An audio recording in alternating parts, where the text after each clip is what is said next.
This was the first time I saw him. I am not a dog person, this hasn't always been the case, though. As a matter of fact, I used to love them. I grew up telling everyone that I would be a veterinarian one day. Had that been the case, I'd like to think that I wouldn't be in the position I'm in now. I'm a nervous wreck. For as long as I can remember, I've suffered from constant paranoia. If you ask my parents, they'd tell you an entirely different story. According to them, I was calm, cool, and collected as a child. They say it wasn't until I was around 12 when the way I carried myself drastically changed. I don't remember much from back then, however. There was a particular scene from my childhood that I'll never be able to push out of my mind. Something, or rather someone, that has shadowed me for the rest of my life. Or remember how I said I wasn't a dog person? Well, there's a reason for that. As I said, I told my parents that I wanted to be a veterinarian. They supported me. They wanted me to be successful. I take for granted how much they cared for me. They bought me books on animal anatomy. They took me to zoos. They bought me various VHS documentaries on animals. They tried their best to raise me into the adult that I wanted to be. The adult that my parents could be proud of. Birthday was in November. I was turning 12. My previous attempts of asking my parents for a pet had always ended in an uneventful manner.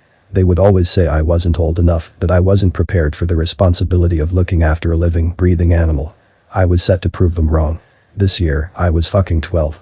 I'd been reading up on all of those animal books, and this year I knew I was ready. Once again, I told my parents that I wanted an animal this year. Their reaction was different this time. My father gave me a single, maybe that. I knew what I'd be getting for my birthday. This year it was no surprise when I woke up the day of my birthday to a small puppy licking my face. I was thrilled. There my parents were standing at my bedroom door smiling warmly. They wished me a happy birthday and gave me a speech about how I needed to treat the dog the way I would any other living being. They provided me with dog food, bowls, and a leash. At that moment, I was the happiest I'd ever been in my life. That dog was my best friend. Time I spent with the dog was great. I was an only child. Homeschooled. I was never really able to have interaction with people my age, not that I'd have a problem with doing so. My dog, who I'd named Theo, had steadily grown a bond with me over the course of a month. We bonded the way any other kid would with his dog. We went on walks, we played together, I bathed him, fed him, and overall trying to raise him the best I could, as my parents had done for me. Needless to say, my parents were impressed. Their opinion of me soon changed. It was January 1st, the beginning of a new year, and a new beginning for me. I woke up at around 10 a.m., a late start for me. I never actually made it to midnight on New Year's as before. I felt like absolute shit. I was greeted in the kitchen by my mother, who had provided a delicious breakfast. My mother's cooking was the stuff of legend. As I sat at the dining room table to eat breakfast, Theo greeted me from under the table and sat down at my feet. I slipped him a piece of bacon. He was delighted. Breakfast was cut short. One of my chores was to get the mail every day. As soon as I heard the familiar sound of the mail truck, I shot up out of my chair. One of my animal documentaries taught me about Ivan Pavlov and his dogs. Funny how I didn't know I was being conditioned to react a certain way to the sound of that truck. I was still tired from last night. I fumbled toward the front door. I wasn't paying much attention. As soon as I opened the door, Theo took off as fast as he could. I couldn't process what just happened. He had never done that before. I collected my thoughts and decided to go after him. I grabbed my jacket from the coat rack and ran outside. As soon as I stepped foot on my porch, I froze. Theo hadn't gotten far. He hadn't even left the front yard. The yard's exit was blocked by a man. He panted. It was as if the man didn't notice the dog was there. He just kept staring. I wanted to say something. I wanted to thank him. The way he was looking at me was as if he was expecting me to say something. I couldn't bring myself to. Without averting his gaze, he kneeled and picked up Theo by the scruff of his neck. Theo whined.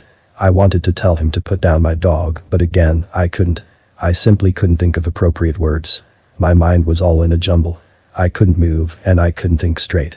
All I could do was watch. The man reached into his pocket, pulled out a knife, and cut the dog's throat in one quick motion. Blood spilled onto the snow-covered ground.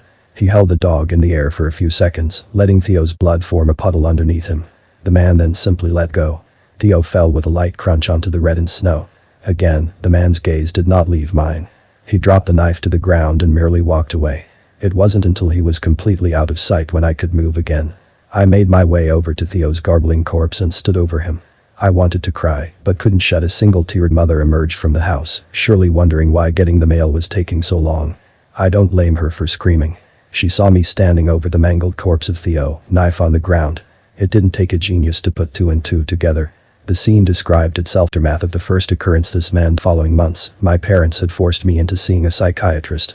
When asked why I killed Theo, I tried to tell him that it wasn't me. I tried my best to tell him about the man. I could tell he wasn't buying it. "All right," said the therapist with a smug tone. "Tell me what this man looked like." That's when I realized I couldn't describe him. It's not that I didn't remember his face. It's just he was so generic I wouldn't be able to describe him without describing millions of other people in the world. His face was so forgettable. I know I stared at the man for a good 5 minutes. One would assume I would be able to remember the face of a man who had killed my dog without breaking eye contact with me. It was like I knew what he looked like, but my brain couldn't translate his appearance into words. I didn't answer the therapist's question.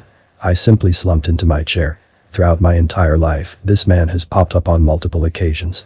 I may go into further detail in the future, but all I can say for now is that he definitely exists. I may seem crazy, but I know what I saw that day. I always see him. Whether he's among a crowd while watching the news or in my dreams. He's real, and he's always watching.